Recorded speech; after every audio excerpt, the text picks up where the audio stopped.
El primer grupo de céstodos que vamos a revisar en esta ocasión va a ser en cuanto a la cestodosis de los rumiantes, conformado por Moniesia expansa, Moniesia benedeni y Tisanosoma actinioides. ¿De acuerdo? Todos estos son céstodos que pueden afectar a rumiantes en general, y en el caso de Tisanosoma está solamente limitado a pequeños rumiantes, es decir, ovinos y caprinos. Eh, Son parásitos que en el caso de Moniesia se distribuyen cosmopolitamente, mientras que Tisanosoma está solamente limitado o restringido al continente americano. En cuanto a la enfermedad, podemos decir que generalmente es una enfermedad crónica. Los céstodos se caracterizan por hacer enfermedades crónicas de muy poca relevancia. Son parásitos casi perfectos. Van a afectar individuos jóvenes generalmente y tienen una elevada morbilidad, es decir, una gran cantidad de individuos van a estar infectados o infestados por este tipo de parásitos. Además de que puede llegar a mermar el estado nutricional de los rumiantes. Algunos aspectos ecológicos que podemos decir de estos parásitos es que los adultos, los animales adultos, van a conformar como portadores de este tipo de parásitos. Los hospederos intermediarios van a ser ácaros oribátidos en el caso de Moniesia y insectos zocópteros en el caso de Tisanosoma actinioides. ¿De acuerdo? Estos insectos zocópteros son los denominados vulgarmente como piojos de papel, y estos hospederos intermediarios requieren ingerir los huevos, ya sea de Tisanosoma o de Moniesia, para desarrollar un cisticercoide. ¿De acuerdo? Algo que podemos mencionar también es que se encuentran generalmente en una gran cantidad, son muy normales en el suelo y también va a estar asociado a una ingesta continua de insectos o de hospederos intermediarios por parte de los rumiantes. Además de que los céstodos también tienen una capacidad muy interesante de bloquear la respuesta inmune del intestino. Además de que está asociado a sistemas de producción de pastoreo.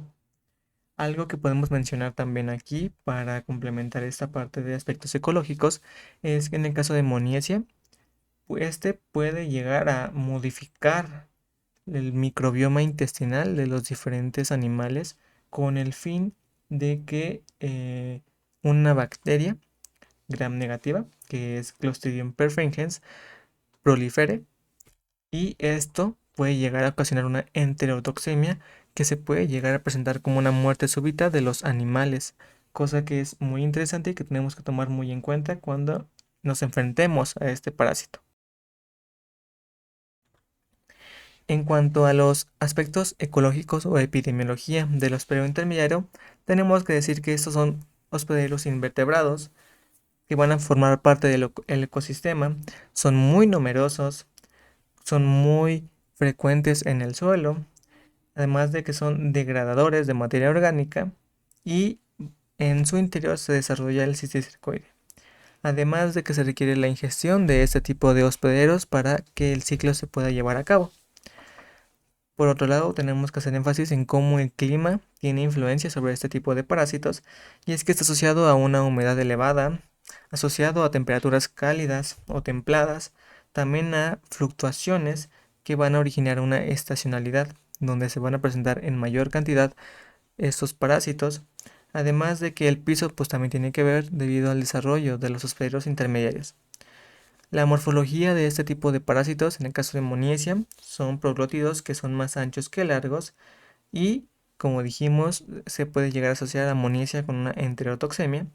Y en el caso de Tisanosoma, tenemos una morfología muy similar, sin embargo, en esta tenemos una presencia de festones y un órgano parauterino, y va a tener proglótidos exhaustos y no grávidos, como en el caso de Moniesia.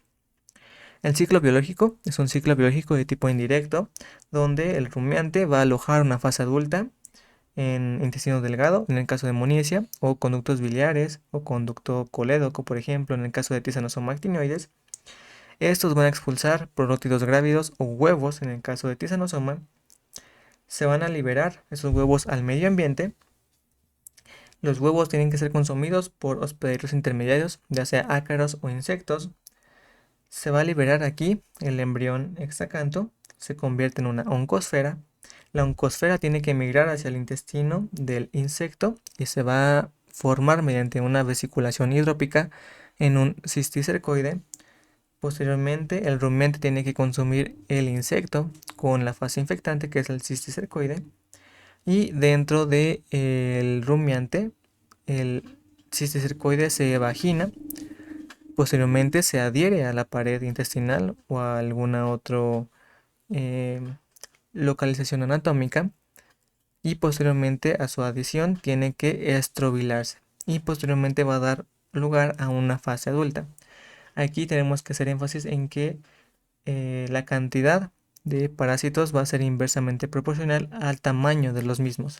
Es decir, pocos parásitos van a dar un estróbilo sumamente largo y muchos parásitos van a dar un estróbilo pues más corto, ¿de acuerdo?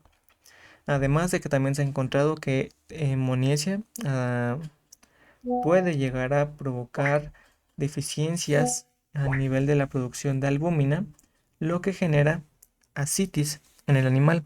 La ascitis, recordemos que es una acumulación de líquido fuera de la célula, generalmente en el caso del abdomen, y se encuentra o es muy característico encontrar animales con un estómago, un abdomen sumamente distendido. ¿Cómo hacemos el diagnóstico de este tipo de cetodosis?